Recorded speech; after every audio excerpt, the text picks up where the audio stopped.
কিসের ক্যারিয়ারের পিছনে ধাওয়া করছো? কিসের ক্যারিয়ার?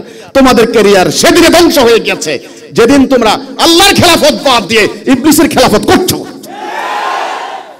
আজকে এই কর্পোরেট বাণিজ্যের হাতিয়ার, এই শয়তানদের হাতে তোমাদের জীবন বন্দী। এদেরকে বিনাশ করতে না পারলে আগামী দিন তোমরা এদের গোলাম হবে। স্লেভ বুঝো? স্লেভারি বুঝো? নিউ স্লেভারি, নতুন দাসত্ব তোমরা বরণ করে নিবে।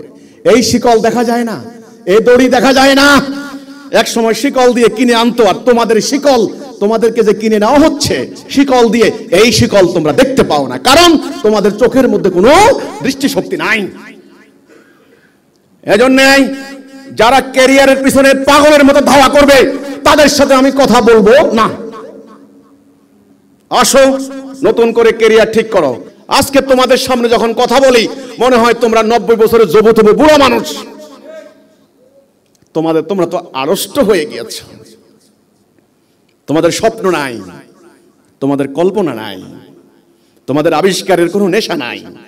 তোমাদেরকে বুধ করে দিয়েছে নানান কায়দায়।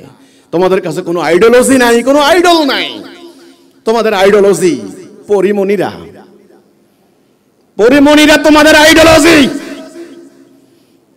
পরিমণি সংক্রান্ত খবর যখন আসে lakh lakh million million view, খুব ভালো লাগে তোমাদের।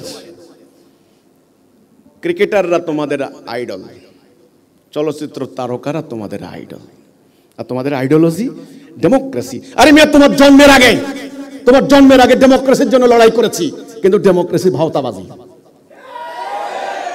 সুতরাং আমার থেকে শুনবে, আমি বাস্তব জীবন থেকে কথা বলতে চাই।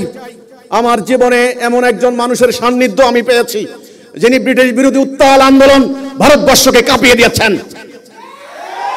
যিনি পার্লামেন্ট মেম্বার ছিলেন বাংলাদেশের সবচেয়ে সর্বকনিষ্ঠ, যার পরিবার সুলতানি আমলে মুঘল সেনাবাহিনীর বিরুদ্ধে লড়াই করেছেন।